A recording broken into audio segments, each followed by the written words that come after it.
Calling from 267 area code. Yeah. Who's this? Where are you calling from?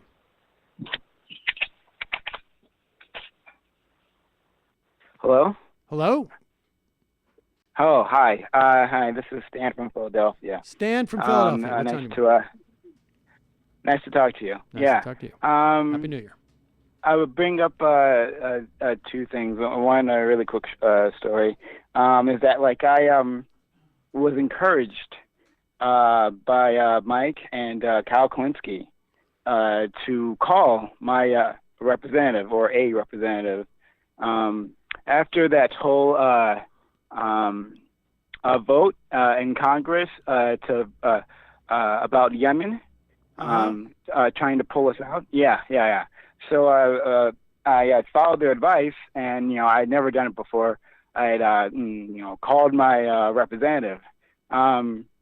I was really I called, but I didn't. No one told me that anyone would actually answer. I thought it was gonna be like an answering machine. That I was gonna rant, Right. and really let them know how I was very unhappy. But no, someone actually answered. And it's very different to do something like that when there's a nice staffer who's politely answering your questions. Right. Kyle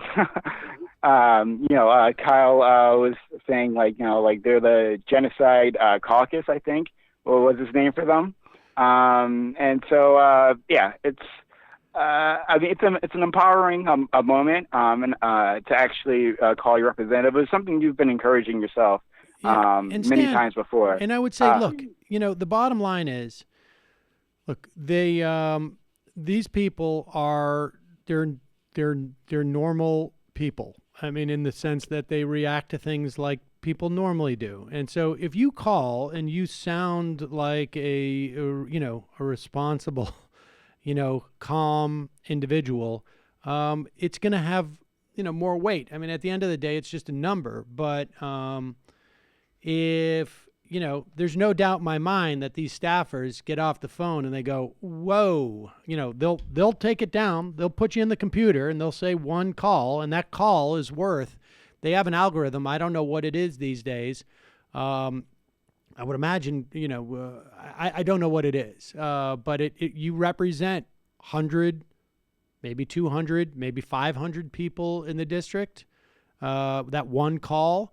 And on top of it, when you get off the phone, when they're done answering the phones at the end of the day, there's no doubt in my mind, they go into the chief of staff and they're like, how do these callers sound? And if that person says, sound like very rational people, that implicates their thinking on this. I mean, it just does. I don't know that it's going to change anybody's mind, but it does. And so, it's all sort of the same theory as that Clean for Gene movement.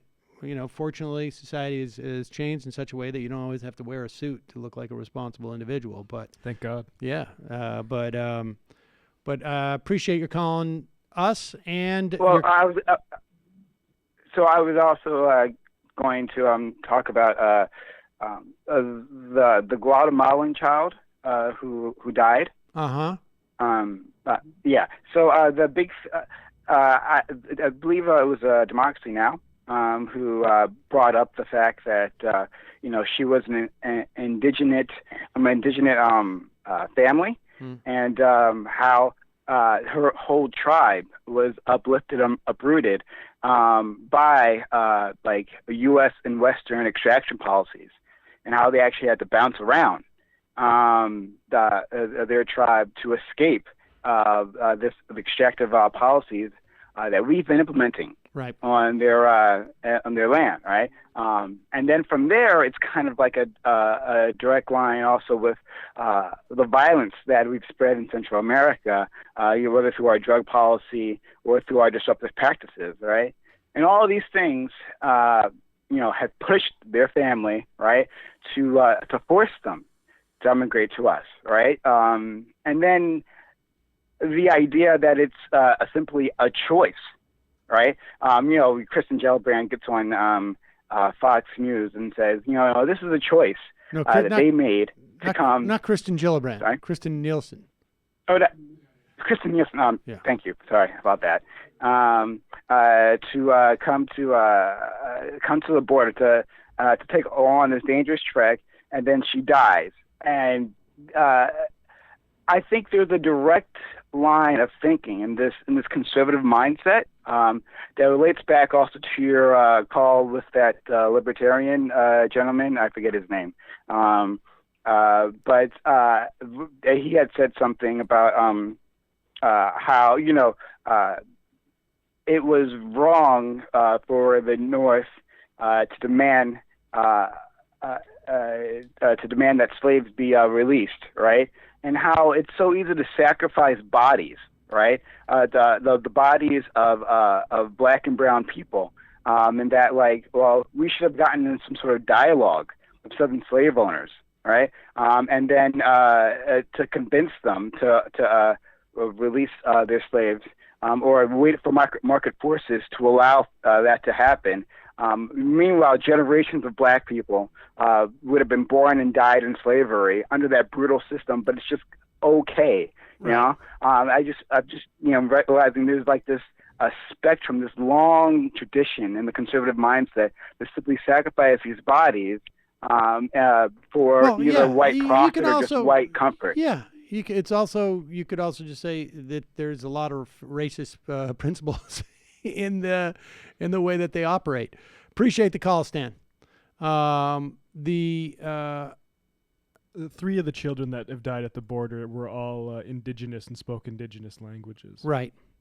And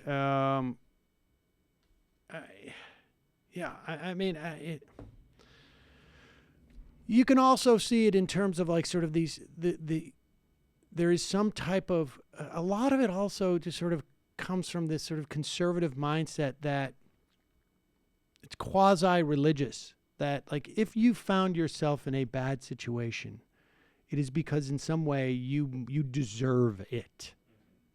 And whether it's like poverty or whatnot, and of course, but I just saw this story today. We don't have the clip of it, but in Britain, there was a headline, something to the effect of like, judge says drug dealers can get off because the texts that they wrote had such great grammar.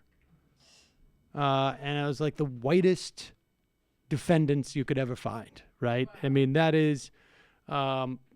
Good day, sir. Where might that kilo be procured? Well, and then it also turned out that their grammar was actually atrocious. That's the other benefit you get. It's not what they meant by grammar. Yeah.